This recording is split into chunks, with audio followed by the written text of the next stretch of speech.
Hello, welcome to this week's Black History Month special. We are talking about iconic red carpet moments. Jada Pinkett Smith when you did the Oscars. That was and it wasn't just the Oscars. It was also that Oscars. It was that Oscars. Newest hair salon you need to know about. Opening a salon in Liberty should be before the year is out. I know, it's so exciting. And the latest Kim Kardashian controversy with Skims. See, she did the nipple bras, which was interesting, but this is kind of Next level. Enjoy.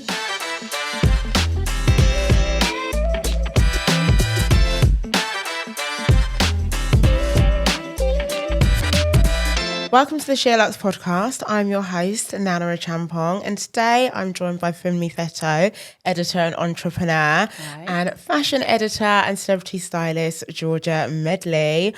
We are diving into everything new and noteworthy this week, from celebrity moments, fashion finds, and what not to miss on SL, and of course, your dilemmas. To top it off, it is a Black History Month, so this is the perfect panel to celebrate and discuss. Welcome, ladies. Thank you for having us. I'm really thrilled to be here. So lovely to have you both. Before we get into everything, I would love it if everyone who is listening to the podcast, please make sure you subscribe, like, comment, share the podcast. It really helps us out and helps us to grow. Before we get into all of the topics today, ladies, we're going to start off with what we're wearing. So we're going to go round just so everyone can have, if they're listening, a little visual. Georgia, I'll start with you. Can you talk me through head to toe where everything's from? So I've gone really simple today, all black. Yeah. I'm cleansing my palette at the moment. So I've just got, starting from the bottom, Jude mules that I'm obsessed with. Jude the brand, they're so great. And then these trousers are like little 90s, little, split capri kind of from Vince. And then this is just a mango blazer. Yeah, I'm into the collarless blazer. Yeah, the collarless situation one, at the exactly. moment. I was like, I needed to try this out. So I found this little one from Mango. It's so nice. So, yeah, Love thank that. I've gone the other spectrum with colour. I was wearing all black yesterday. I can never remember where the jewellery is from. It's basically the jewellery that hasn't gotten lost yet. Yeah. The jacket is from a vintage store in Hong Kong. Major. The top is Prada. The skirt is from a vintage store in Kyoto. Yeah. And the shoes are Elia. I've got to go to do a lot of appointments today. And I needed something flat and something that felt like I was wearing my slippers. Yeah. And that's what these are. Amazing. I love that. And then myself, I have got on, this is a really old kind of oversized grey blazer from H&M. Love. Little red belt to cinch me in at the waist. I think that's old Topshop.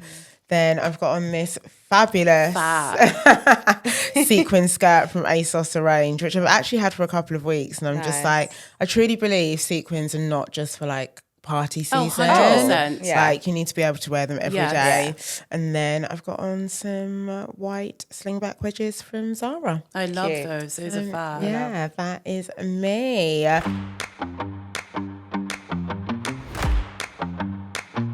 Right, ladies, we are going to kick things off with new and noteworthy. What have you seen recently this week that you are absolutely loving that we need to know about? Was at a breakfast panel yesterday. Yes. And had a gorgeous discussion with some artists for Freeze. And they were talking about just Freeze this week and all of that. So I'm actually going to go there today to discover a specific artist who basically creates these garments where people have worn them, but they remove the person out of the garments, so then the garments are left with all the creases and the wrinkles in it. Oh my god! So yeah, that's really interesting. So where's it going to be? So it's at Freeze. At so Freeze. I'm going to go this afternoon to actually see them in real life. So amazing, love that. Fab. For me, So mine are art related as well. Kerry James Marshall at the RA is phenomenal.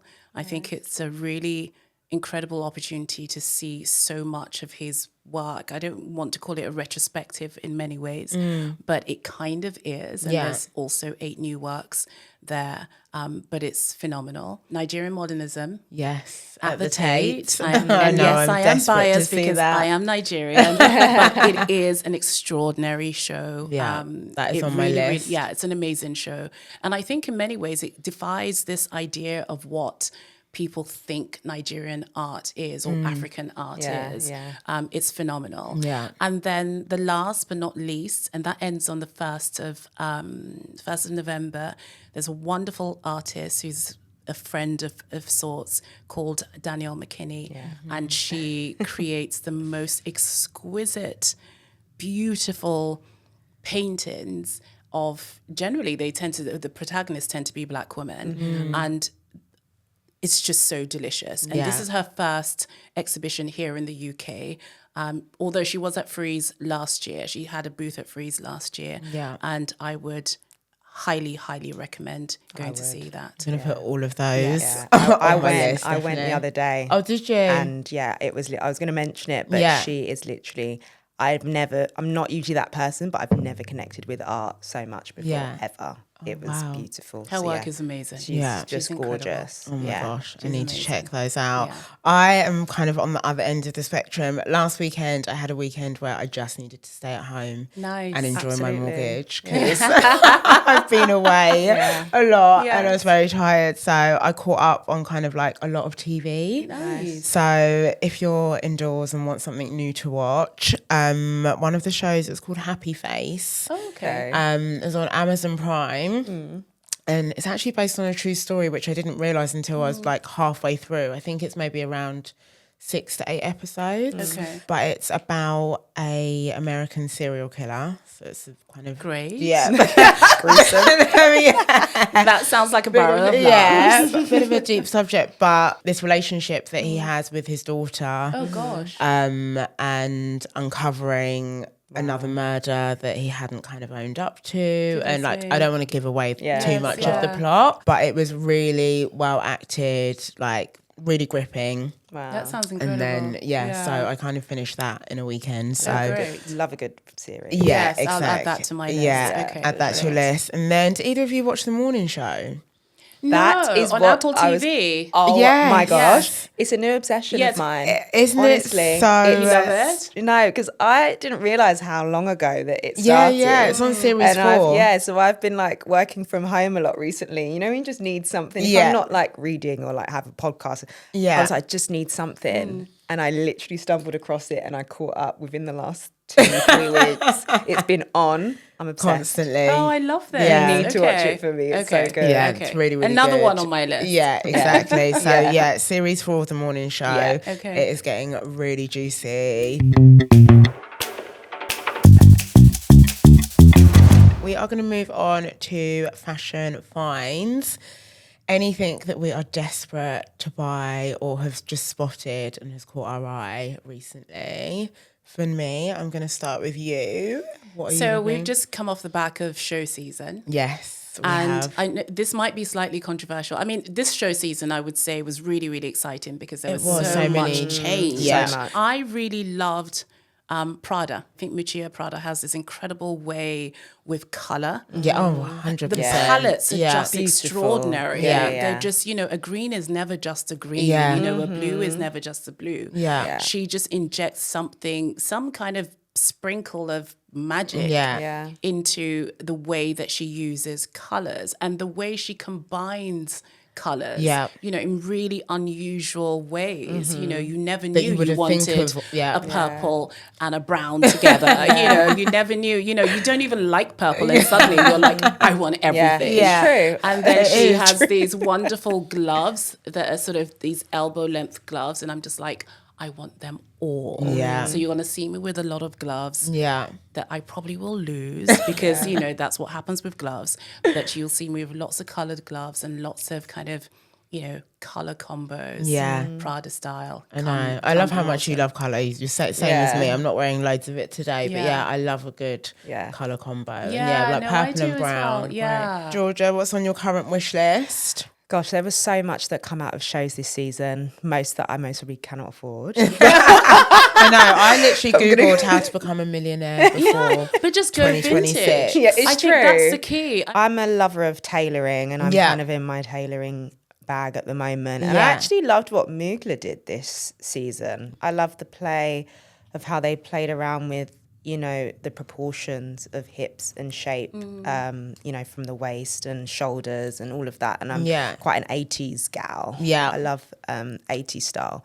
So a good shoulder pad and all of that stuff. So have you seen anything recently that kind of emulates the Mugler tailoring? Yeah, so when I'm often looking for new designers or, you know, rare designers for my clients, I tend to look in all different parts of the world. And there's a Georgian designer that I usually go to called Alexandre. She's a bit of a tongue twister. Yeah. Alexandre Alcatichvili. They play around with different leathers and suedes and different fabrics, but the structures of their blazers and like skirts and corsets replicate, you know, the Mugler DNA. Yeah. So yeah, I love them. I think they're really great. And the price point ranges from around 700, 800 for a good like jacket or blazer. You were going to talk about your shoes as well, I think. So yeah, another one that is, I mean, in Selfridges, I think they're nearly sold out, but Jude, the brand, they're like, and again, as a celebrity stylist, you're always looking for new shoe brands or like accessories brands. So when one comes through, I'm like, these are great. And when they're really good, I know, it's they're amazing. really good. But yeah, I wore these all day yesterday. My feet didn't hurt. And I just call them like the new little Betty Boop heel. Yeah. They're so cute. And I love the sculpting of the heel and like the heel height. They're I have them in red, as so do you. Yeah, exactly. Love. They come in like an array of colours. I think they've got pink, white, a kind of tan colour. Yeah, they've got croc. I kind of discovered them, I think, last year. Yeah. And they do really great court shoes, kind of like pumps. Yeah. You want to call them that as well. Yeah. I think it is the heel, and they're so comfortable. I love a heel that I can just wear. Well, I wear heels all day, but like a good, comfortable heel. Exactly. My fashion finds, also shoes. I am really obsessed with Victoria Beckham heels at the moment. Oh, so the first pair that I've seen, square toe, patent, really nice square toe heels. Love. And then she's also got a really nice fringed or kind of like tassely, also red, kitten heel mule. Cute. Oh, I've seen those. They're fab. Yeah, really, they're really fab. cute. Yeah. So I've never really looked at VB shoes before. Yeah, but do you know what? I went on really her great. website randomly. She had a good sale on, and I was like, I see her runway stuff, but I was like, let me actually have a look. Yeah. And she's got some really chic, great stuff. Yes, she does have some good stuff. And then other end of the spectrum have seen some fab mock-croc ASOS, again, a range, brown, kind of Western style boot. So square toe, really kind of small heel. Nice. But yeah, they'd just be really great for autumn, winter. So Nice. Loving those. We are going to move on to favourite celebrity moment of the week now. We're going to start off with you and me. This is, I mean, it's not favourite celebrity moment of the week, but... Yes, we do have to talk about it. D'Angelo sadly passed away. For anyone who doesn't know who D'Angelo is, you should. And D'Angelo essentially spearheaded, you know, what we know as neo-soul now. D'Angelo was... you know, the pioneer of that in many ways, certainly for my generation. And I think for me, I mean, there's a lot that has already been said about how incredible he was and the impact that he had and how legendary he was and, you know, the fact that he is an icon. And I think one of the things that really made me think about is how much people are sort of reverenced once they pass away. Yeah. And I think it should be a reminder that while that person is still alive, you know, let's give them their dues. Let's celebrate them. I think it's really, really important to celebrate people while they're alive. And whether that's, you know, someone who is super famous or whatever, or that's someone who is close, you know, close to you every day. Like, every tell day. them. Just tell them and celebrate them for the good they're doing and the great things that they're doing or how they're impacting your life. So that they know. I think that is really, really important. No, definitely. I would wholeheartedly agree with all of that. And so sad. I've literally been listening to all of the old albums. Yeah, it was so weird because I literally played, like, I love music. Yeah. So, and I played When We Get By, like, literally last week. I just had it on repeat. I was Yeah, like, oh, yeah. I love this song. And then literally I was like, oh my God, that's so weird. Yeah. Bless you. Yeah. Celeb moment for you this week? It's actually my client. I'll give her a shout out. Nia DaCosta. She is a black female film director. Yeah. She was known for her Marvel movie a couple of years ago in Candyman. She has just premiered her movie Heather, who the lead role is Tessa Thompson. Yeah. So she premiered that, at the London BFI. Film Festival at BFI this week. So that was a good moment. It's a lovely cast. I'm excited to see it. I haven't seen it yet. Yeah. But yeah, that's doing the film festivals at the moment. So yeah, I'd say that was a big moment this week. I'm going to stick with the premiere premise. Kim Kardashian has just had the premiere for her new show All's Fair, which has got this amazing all-female cast. It's part of the American Horror Story kind of house. I mean, she looked incredible. Yeah, I glimpsed it this morning. Yeah, on the red carpet. She's got Chris next to her, who twin. who now looks like her twin, has obviously had the best surgery. Like, I mean, I think it's no secret. Yeah. But has had the best surgery known to man, I think. Speaking on the Kardashians, actually, I just got a flash of the press release that I received in my email this week of her new release in Skims. Oh my gosh, how can we not talk about that? Oh my gosh, how I just literally was like, oh my gosh, actually. yes. How have we not spoken about this? The fluffy panties. So, for anyone that doesn't know, this week Kim Kardashian and Skims have released a thong that has pubic hair. Of course, yes. On the I can't front. remember what it's called. It's like fluffy something. I don't know. I was like, my friend sent it to me and I was like, yep, this is the press release. She was like, it's true. I was like, I got Yeah, so it's meant to emulate having a bush, let's say, I guess. Like, very into, what do we, opinions? I mean, is there to be anything honest, to say? I'm not surprised anymore because obviously she did the nipple bras, which was interesting, but this is kind of next level. Yeah. This is really next level because I don't really know what's the aim, what's the purpose? Yeah. Like, who's seeing that? And like, who's it? I don't, anyway, it's interesting. I'd love to know in the comments if people are for or against. Yeah, I think I saw somebody on Instagram do a post and was like, I can't remember if it was, I can't remember who it was. It was either Galliano or Gaultier, and they were like, they did it first and they did it better. And I was like, I didn't even know it was a thing. I actually had no idea. I had no idea that, I just there saw were it and multiple people that have done that this. have done this now. before. She's now added to the list. For the reason, but just for the record, I will not be purchasing. I love Skims. I actually do. Skims is so Skims is fab. But that's just something that I will not. Yeah, that's a little step too far. Not for me. Love you, Kim, but not for me.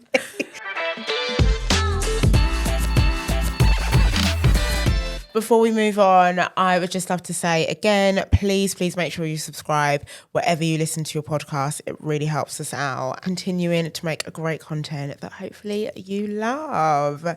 Now, ladies, we are moving on to Mustn't Miss because it is Black History Month. I want to do a deep dive into both of your careers because they have been epic, and I want to know everything and just what it means to be a black woman in the fashion industry, because I'm sure we've all got a lot to say about that. Yes. So, Georgia, I am going to start with you. For anyone that doesn't know, just give us a quick roundup of your career, where it started, where you're at now. Okay, so I've been in the industry for about 15 years. I started out when I was 17. Started out interning from the ground up with Charlotte Stockdale and Katie Lyle at Garage Magazine, and then I moved on to GQ because I wanted to get experience in menswear. Moved on from that and moved into women's wear, worked at Harper's Bazaar as a fashion assistant, but then was also styling celebrities outside of that. So then I shot my first women's wear cover at Harper's. And then as I developed and grew there, I then got promoted and moved across to Elle UK and became fashion editor. And then whilst I was doing all of that, I had a lot of celebrity clients that I worked with in the UK and in the States. A lot of A-listers, Venus Williams, Jada Pinkett Smith, Michaela Cole. Yeah. Okay, I'm going to interrupt there. Jada Pinkett Smith, when you did the Oscars, That was like, and it wasn't just the Oscar, it was also that Oscar. it was that Oscars. For anyone that doesn't know, the year that Will Smith got up on stage and had a little slap, but her dress that year is still one of my favorite red carpet looks. Yeah, that was Glenn Martin's Jean-Paul Gaultier collaboration. I think we were the first to put it on the carpet, so it was like quite a moment. Yeah, huge. Yeah. Love that. Sorry, carry on. So yeah, and then so now I am fully freelance. I was contributing at Elle, but now I'm fully, freelance and continue to style celebrities and editorials, working for different publications and content and all of that stuff that comes with the industry now and what you've got to do as a fashion editor. Interning was like, that was your start out. That was my start. To be honest, actually, my first internship was at Bliss magazine, and I was younger. I did Bliss magazine. Yeah, when Henry Holland was the fashion editor, and I was really young. Yeah, so I'd say from even then, because I've always known when I was in school that's what I wanted to do. I did child modelling when I was younger. Okay. So I was like, what is this world? That side. Yeah, I was like, let me. So it started from really young, but really in the fashion game was Garage magazine with Charlotte and Katie, and that was incredible because I was 18 or whatever when I was there, and I just had this whole world of what the industry was, and I worked my butt off to kind of prove myself, and was able to go on sets with Willy Vanderpeer and do things at such a young age and be like, wow, this is incredible. So I started out in such a great environment of and Charlotte and Katie, they're just so creative, and I remember being on one shoot prep where we actually were doing this massive shoot with Tim Walker. And I remember Robert One coming to the studio to drop off his pieces. And it's now amazing to see when the progression of designers and different people when you're really, working. And that's why I respect so many of them, because it's just I've seen you grow, because I've seen you drop off your stuff firsthand when we've been so it's nice. Yeah, so it feels like a long time ago. How about you, Funmi? Oh, so unlike you, I don't think I knew right from the start that I wanted to be in fashion or in magazines, but I'd always loved fashion and always loved magazines. But I studied finance. Oh, wow. Okay. I studied finance at uni, and I actually left uni as a part qualified accountant. And I worked within financial management in corporate spaces for about 3 years, and just thought it's not for me. Yeah. And I quit, and I started an internship actually at Elle. Nice. And I was there for a bit, and then I went to, and that was on the fashion side. Yeah. And then from there, I went to, I think it was Sunday Times Style. And then after that, I went to The Telegraph. And then I was also doing some freelancing on the side, assisting loads of different fashion editors and so on different shoots, music videos, which made me think I never, ever want to work on music videos. They are the longest days ever. I've also done that as well. With film, it's wild. I was like, this is not for me. Not that one. And then my first proper job, I guess, was on Harper's Bazaar. But back then it was called Harper's and Queen. So I'm talking about a long time ago. I remember that. Did that for a bit. And then I left because I wanted to. I'd been styling quite a lot and assisting on styling, but I wanted to write more. Okay. And so I left, and that's when I started writing quite a lot for Vogue and all the international Vogues. Yeah. I wrote a book on vintage fashion. Amazing. I've always been obsessed with vintage fashion.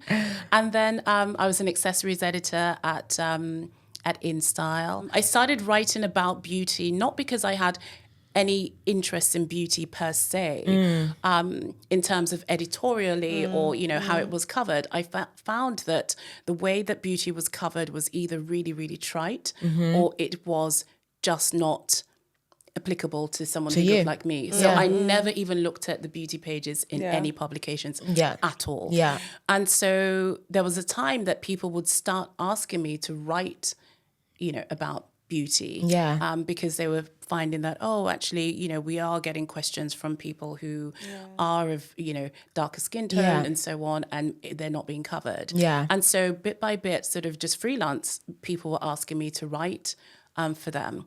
And so then I got a role at covering as beauty director at Tatler, which was so fun. The editor was Kate Reardon at the time, obsessed with fancy dress. So we would always have fancy dress, like just bonkers kind of situations. Yeah. But it was actually really fun. And then after that, went to Vogue, covering as beauty director there. Yeah. And and then since then, I've kind of written across the board, which is why I've also written fiction as well. I had a book out in April called Hail Mary, and that's a collection of 9 short stories with sort of 9 Black women as the protagonists. I still also have my beauty column that I do at The Observer. That's a weekly column. What I found really interesting is kind of my next point. What you were saying about there was no one that was doing kind of beauty stories for people that looked like us at that time. Yes. When you guys first started, was there anyone in the industry that you could look to be like, oh,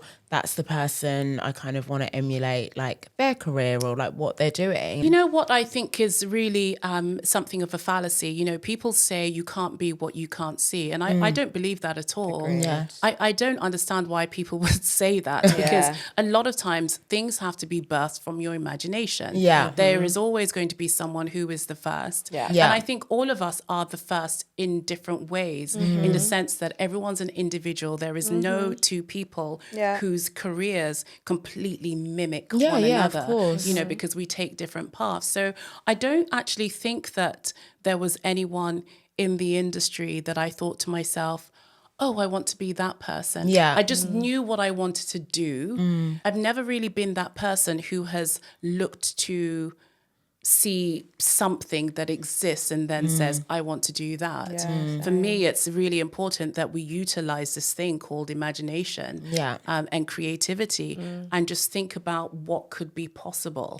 So, and I don't mean that in an arrogant way. No, not at all. I just kind of knew that I wanted to work in the industry. I loved magazines, loved fashion. Let's go. I feel like that's how I started. Like there was no one in the industry that I could look to at that time. But again, I was like, I want to work in fashion. And I did journalism at university. And when I started doing my work experience and my internships, I quickly discovered I didn't want to write, I wanted to style. Someone had said to me, you're either a stylist or you're a fashion writer, which obviously now isn't the case. We do it all. But at the time I was like, no, I'm going to go down the styling lane because, well, they looked like they were having more fun, to be honest. And I just love playing with clothes and shoes. But I think, like you said, it's just really important to know what you want and then go for it that way. Yeah, but that's really similar. When I was growing up in school, we did everything a year early. I went to a grammar school where we were like tested as guinea pigs to do our GCSEs and stuff early. So I finished my A-levels when I was 17 and I was adamant to I was like, no, I know what I want to do. You know, my dad had to come in and have a meet with my teacher because they were like, you sure she doesn't want to stay on and do extra A-levels? And I was like, no, I want to go and do my foundation course because I want a career in fashion. And it just was never an option for me not to do that. I just knew, it wasn't even that I had anyone that I aspired to be like, or it was just that, or that I thought that I was going to be the first. It just wasn't, that wasn't really my mindset. It was just that this is what I want to do. I feel gifted in it and I've got a creative eye. So I'm going to go after it and just do it. So that's literally how I approached it. So probably or potentially being the first Black woman that was on Harper's Bazaar, or I don't know, were there anyone else that looked like you in these magazines when you were there at this time? So I mean, when I was on InStyle, Cheryl Conte was fashion editor there. And that was quite wonderful actually, in the sense that I always remember her from the shows. Before we even worked together, I remembered her at the shows and we wouldn't necessarily even speak or anything like that, but I would spot her from across the room. She would spot me and we'd give each other the nod. Exactly. And I loved that. It was the just understanding. Just the appreciation. The acknowledgement that, we're both in the room. In many ways, it's only now further down the line, actually, that I've had conversations with other people who may have started during that time or maybe later on down the line. And we were all quite isolated. We were very isolated in the sense that because we weren't surrounded by each other. You know, we had our different pods. Pockets. We were in different pockets and so on. We didn't really come together, maybe because we didn't feel like that was potentially an option. I'm not quite sure, but you were just kind of isolated in your feelings as to how you're navigating the industry. Yeah. So I'm loving now where we can speak quite openly about certain things, where we can, you know, come together as a community. We can talk about certain things, you know, talk about things openly. And I think that also comes with experience, but it also comes with power. I would say that, you know, when we talk about representation and so on and so forth, the only time that really starts to really shift the needle and make change is when people have power. Yeah, for you know, sure. it's like what organizations when they sort of say, oh, we have tons of people of color, blah, blah. And I'm like, if they're all assistants, please. It doesn't count. It doesn't count. They have no That's power. it. They have no agency. They have to be at a certain level before Absolutely. it means anything. Absolutely. I'm always talking about the corridor of power. Like, who has agency here? Yeah. Who has agency? And so it's not enough that, oh, look, you know, we've got an assistant who's black. Good for you. Yeah. Well done. You know, well done. Pat on the back. Exactly. You're really making change. No, Georgia, that same question to you. When you were actually started out in the industry, like, how did it feel? Were you the only black person on set or assisting? Most of the time I was the only one. My first experience was when I started at GQ, British GQ and GQ Style, when I walked through the doors and I saw this tall, elegant, beautiful black woman that was Vanessa Kingori. And I was like, oh, wow, okay. So it was literally me, her, and I think, just her assistants. There was 3 of us black women. That was the first time that I've been in a fashion environment. And that was, you know, also an office predominantly of like white men. So it was really interesting that we were kind of the only females really. And then bar one other girl. Yeah, that was like my first experience of seeing a black woman in a position of power. In, you know, an office. That's it. And that's what I think is so important. Diversity is often treated like a trend, I think. What would you say we need to do to make sure that it's like an everyday practice for inclusion? It's a big question. Georgia, you I know. start. And it's one that I feel like gets asked often. And it's like, are we really seeing the change? Actual change. You know, because I've been in those magazine environments as you would have been for me. And it's like, I've experienced certain things in certain environments. And it's like, again, we need to have people in positions of power.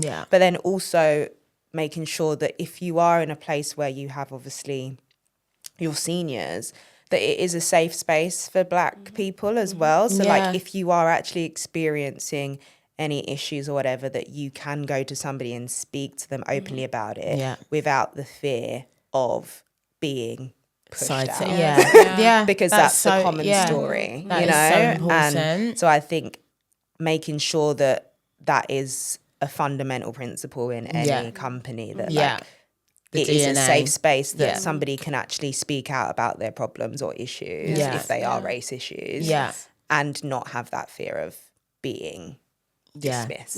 You know? That's it, because it's a problem that you might not want to deal with head on. So the easiest way is to kind of brush it under the carpet, usher them out. Usher them out. That's even a nice way of putting it. Exactly. I'm trying to be very diplomatic. What shifts have you seen in fashion, in media, in the last 10 years when it comes to people like us being in the room? Maybe in terms of certain product offerings. I certainly remember going into a local chemist where I sort of grew up and, you know, with my school friends and trying on makeup, for instance. What's the foundation? Everything. I love Mac did a really great campaign last year saying, no, you're not NW45. I know, right? Because not every black person. I mean, I think I remember we getting all that had it, right? Yeah, that was my first foundation. Same. You wouldn't have been able to go into that chemist and find a foundation. Absolutely not. You couldn't find anything. Like, it was just a joke. You know, so I think in that sense, I think a lot of things have changed, you know, in terms of finding colours that actually suit us and so on. what should have changed alongside that is the skill set in order to apply those colors. So, you know, we have a lot of makeup artists that have no idea what to do with black skin. That is an issue. Yeah. I'm surprised. Well, I shouldn't be surprised, but I am still surprised that that is still an issue. Yeah. I think it's terrifying sometimes when you have to go and be shot somewhere and, you know, a makeup artist is being brought onto set and they're like, yeah, this person knows what to do with black skin. And then you end up looking grey or orange or both. Same can be said for hair as well. Yeah, totally. So it's that's a whole nother. So, you know, we have products. The product side of things are getting better. Yeah. But the actual skill set is still not rare. there. Yeah. So that's one of the things that I think, and I think that's a really huge thing. I don't think we should be having models backstage at, you know, fashion weeks, at shows, who still have to bring their own kit, who still have to do their own makeup while their, you know, Caucasian counterparts are being served. You know, so I just think that is definitely something that still needs to shift, you know? Yeah, definitely. Absolutely. How about you, Georgia? What have you seen? Yeah, I would agree with what Funmi has said. But then in terms of actual shifts, I think if I stem back from when I was starting out and what I did see, the only representation that I did really see, worse models slowly coming through, like Jordan Dunn, all of, you know, that era. I didn't actually see, like you said, I don't think we knew we all existed when we were kind of all coming through. I didn't see other editors and other stylists. So it's nice to now actually see a hub of like us coming through and we're here and like, we're making space and, you know, we have voices. And so it's amazing to see that, you know, most of my friends are in different publications and even like people who I've worked under, you know, as editors-in-chiefs and all of that. And we're black women. It's amazing to see. But I would say something that does still need to shift that I've seen, it's as if it's gone a little bit backwards, is like some brands being reluctant still to have like a diverse spectrum of people that they work with, because I feel like we soared post-COVID because of the Black Lives Matter. Yeah, exactly. Everyone posted their black squares. Yeah, exactly. And there was like, and I feel like there was so much work and things were booming. And but obviously there's been so many other factors within the last couple of years as to why things have halted and may have dipped and things like that. But I think there's been a little bit of a like retraction. Not even a little bit. Yeah. Okay, well, I remember someone saying, yeah, the window is closed. And I'm like, babe, the window is shut. It's locked. It's bolted. I'm having conversations. I mean, it's quite terrifying. I think the shift, the peddling back of all those promises, all those commitments. There are so many brands that have just been so performative. And it hasn't formed a part of their the DNA. Yeah, exactly. You know, it was just for that moment. And I keep saying to people that, you know, black people aren't a trend. People of colour aren't a trend. You know, this is something that you just need to... This is for life. It's for, It literally we is for shouldn't life. even be having these conversations, exactly. you know. It should just be the norm. Yeah, you know? it should and be. even with like in terms of trends, I see so much of like, you know, black culture being worn by people who aren't necessarily black, but it's like if I was to go out like that, it would be perceived in a certain way. Yeah, you and couldn't it's do like that. And then, I can't, you you know, couldn't, but you just I'm couldn't. seeing so many people that are influenced by our culture, and it's the so acknowledgement. esteemed as something so of amazing course. on them. Yes. But then if it was us, it's like, so again, that's a personal thing that I'm Yeah. also trying to navigate. I'm like, okay, how is this even? Yeah, because Like it's I have always to say, red. my biggest one at the moment is the new Louis Vuitton Ghana Must Go bags. Oh, God. Obviously, Balenciaga. Also, Celine did those quite a few years yeah, back as well. I mean, that's it. A lot of designers have done that. Yeah. Like these bags you can get for £2 Yeah. at Oh, Brixton, course. Brixton Yeah. Market. Yeah. I remember when Or- Balenciaga did Yeah, them. exactly. Yeah. Balenciaga, Louis Vuitton are the Yeah. newest Oh, I didn't know that. designers to do it. So I think when people are incorporating certain elements of culture into their creative stance, I guess, or their creative output, I think it's really important to understand where that comes from. Totally. I lived in Nigeria when the situation was happening and Yeah. Ghanaians had to leave Nigeria. Yeah. That was not a funny situation at all. And so, you know, Knowing the those history. bags, knowing the history of where those bags came from and why what they they are mean. named and what they mean, I think it's really, really important to really understand the context of it. Yeah. And to your point as well, you know, around, you know, certain things that are adopted by people who are not from a particular culture and so on, and it's lauded when it's on someone else, but when it's on a black person, it's read differently. I mean, it's a huge bugbear for me, and I don't know how that can potentially shift. I mean, I wrote a piece recently, actually. It was my Observer column, my Observer beauty column, and I was talking about nails. And I always remember when it came to like nail art, that when black girls had them, you know, this was a lot of women who were in the Jamaican dancehall culture. My mum's so best on. friends, nails, my godmother's, long nails, and so on. That was part of black grew up with. culture. But then it was seen as really ghetto. And then suddenly, you know, a lot of white celebrities are wearing these nails, and suddenly it's like super cool and so on. And, you know, I always think about that. I think it was a Dre Beats ad where there was a voiceover that was saying, you know, you love my culture, but do you love me? And I think that sums it up. It's like, you know, our culture it's like it's for the taking, but do you actually love the people who create that culture? And do you sort of open doors for them or reverence them or give them the respect or whatever it is? You're happy to take the culture, but are you... just, you don't want to take anything else. Exactly. So which I think, again, why Black History Month is so important. Because obviously it highlights everything that we do and our culture, but also for me, it's not just a month. It needs to be an everyday, every year. Totally, because we exist beyond a month. Think how much us as black people are doing in industries across the board. Like, you know, the celebrity world, all of that. It's like, what would your advice be to any stylists, editors, journalists that are coming through now? What do they need to do to survive in this I mean, that is industry? It's a big question, isn't it? I would say be really, really, really good at what you do. I think a lot of people think that it's okay to be mediocre. It will only serve you to a certain point.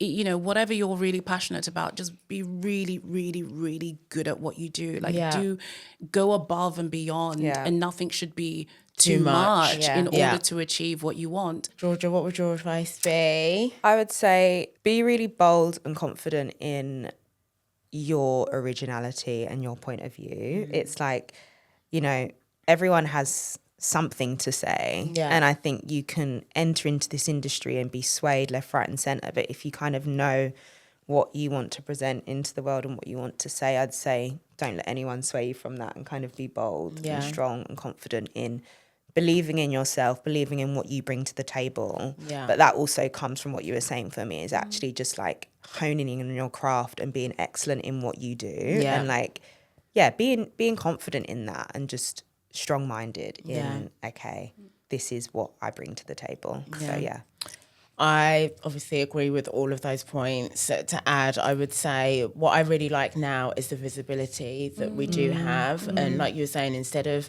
having those little pockets, create a network of people that you can speak to, that you can talk to, that you can lean on, that are also having the same experiences as you, as you're coming up, so that it doesn't feel maybe so daunting. Or isolating. Exactly, and isolating. So, create a really good network, which I think that's why the age that we live in now is so easy to do. For sure. And I always say get a mentor. I really think that there's no kind of fast track, or you can't kind of cheat your way to the top, but I think having a mentor is a really good kind of cheat code that could help you. We are going to do ride or die products that we are loving at the moment. For me, I'm going to start with you. So my ride or die at the moment hasn't quite launched yet, but it's my new brand called Good Different, and do sign up at gooddifferent.com. It's Good Different, one word, 1D.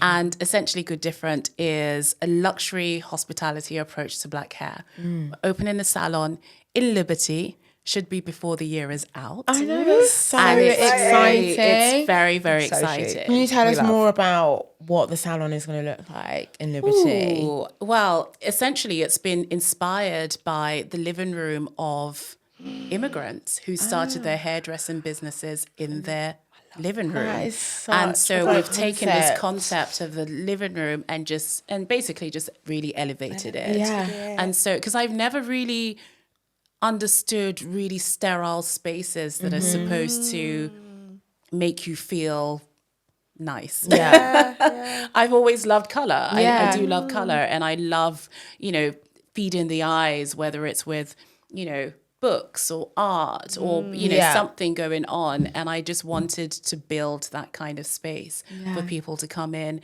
and get their hair done, but also to come in and be able to browse the books, to be able to look at the art and buy the books. Wow. The space transforms into an event space. Oh, incredible. And so we'll be holding sort of private events there as well.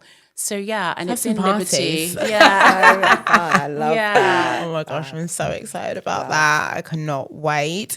Georgia, what are you loving at the moment? Or ride or die product, I should say. Ride or die product. I actually would say I actually just got it back because I thought it was broken and the charger had broken, but actually I went in yesterday and it's fixed. Okay. But it's my skincare doctor, Dr. Varley. She's based in Selfridges and she has this product called the Cutis. Okay. And it's basically, she calls it a vibrator for the face. Sorry. Love that.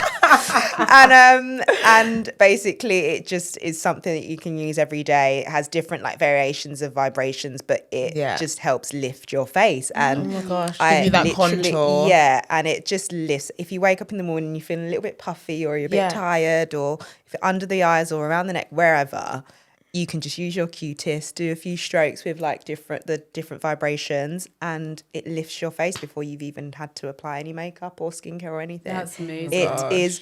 Honestly, when I thought it was broken, I was like, oh my God. I've used it too much. And I got it back just in time before filming because I've been working so much this week. I was like, great, depuffing. Yeah. Oh my gosh. You always look fab. Thank you. That's it. That's always. That's fab. It's such a great product. So check it out, Dr. Varley. Amazing. Mine's actually not a beauty product, but because again, I was at home all last weekend, I have to shout out my electric blanket. I've got this throw. It is kind of like a furry throw, so you can have it just over you on the sofa. Yes. It's from Dreamland. I think it couldn't have been more than £70, but cost per wear, if that's a thing. Or cost per use, I should say. I'm really getting my use out of it. And I just think it's kind of like cozy season. We're hibernating.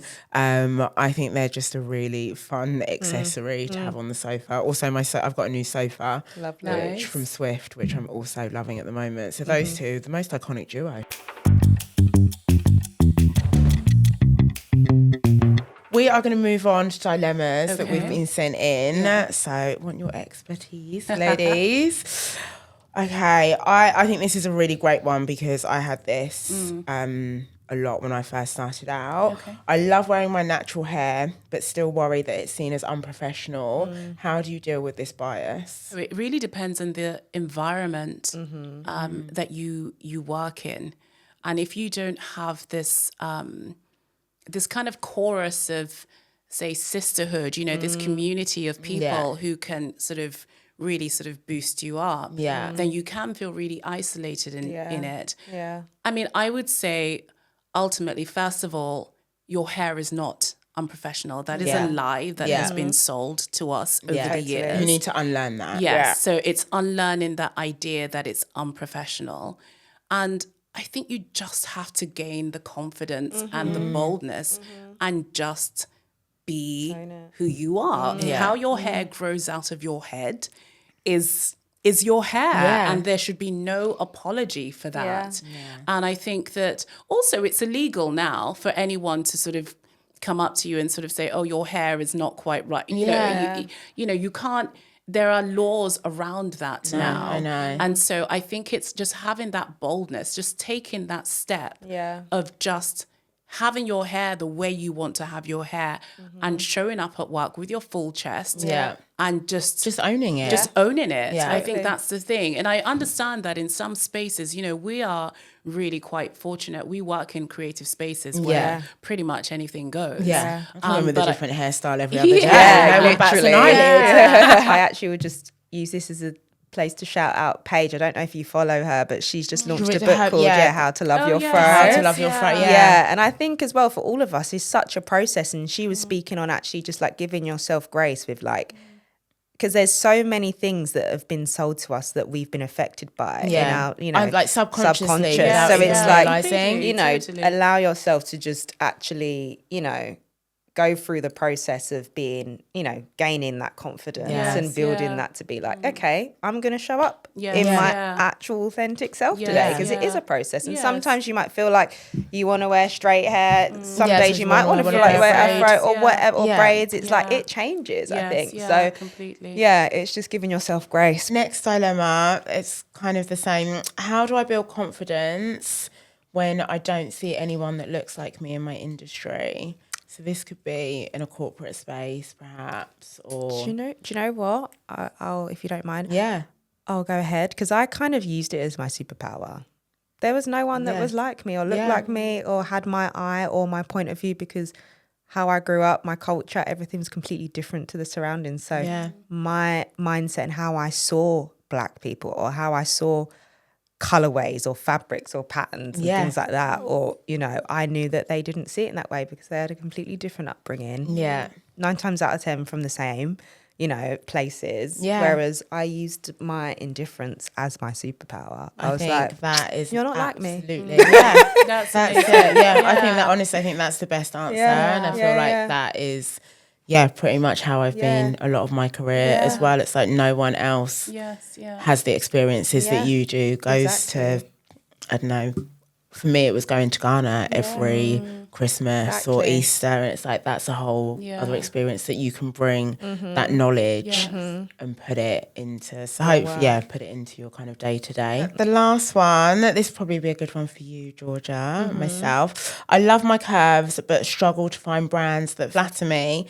and make me feel modern. Where do I start? It depends if it's luxury or mid-market, and there's so many high street brands today that, you know, have created curve ranges and all like of ASOS that, curve and is, just like, great. have the sizes that vary for all different shapes and sizes. But I do love brands like Izzy Miyake, like Pleats Please, that are like really chic and fit every single, you know, Shape body and shape and size, but their pieces are exquisite, and like Pleats Please is great. And so that's like a piece of clothing. Like I have a great top from there, or like some really great trousers. And also just thinking about like trouser shapes and things. So, you know, I did something with Moncler where we were talking, I was doing some consultancy and talking about different body shapes and how to dress for your body type. And a lot of it does come down to the structure as well, like barrel pants, you know, these days are really great for someone who has more of a triangular body shape, or, you know. So yeah, that's what I'd say. It's kind of finding pieces that could help accentuate even your curves, you know. That's it. I always say, like, biggest play mistake around. people make, I think, when it comes to styling is not dressing for your shape. Yeah. Like, know what works on your body size. Exactly. And your shape, and then kind of go from there. That's why I love Also, shoulder pads too. So, because they're just like, if you've not really got like broad shoulders, shoulder pads just give you that like just kind that of little shrug, shape. widen you a little bit on top. I think also finding a good tailor. Yeah, or Essential. I think that's probably good for everyone. Yeah. Right? That's With across so the many board, different things, because things can look fabulous if they fit. Yeah, Exactly. Isn't that the thing? Exactly. You know, if they Totally. fit right, if they fit your shape right, they fit you right, they can look fabulous regardless of what it is. It's when things don't fit that there's an issue. That's it. Shout out Sojo, Josephine Phillips, her Yeah. brand. But obviously they've now got a stand in Westfield, in Stratford and in White City. And obviously you can go online. That service comes to your door. Amazing. Picks up whatever item it is that you want tailored, takes it off and then drops it back off again. Like, I honestly think it's just like the most genius idea. I'm so going to use that. Oh my God, because I follow them on Instagram. So I can think of so many different things. Yeah, I usually just go to the dry cleaners at the end of my road. But oh my gosh, well that is it, ladies. I could literally talk to you all day. Thank you so much for joining me. Thank you. It's an absolute pleasure. Thank you so much. That wraps up this week's episode. Thank you for tuning in. I hope you enjoyed the conversation, and please make sure you do subscribe wherever you listen to your podcast. See you next week. Bye.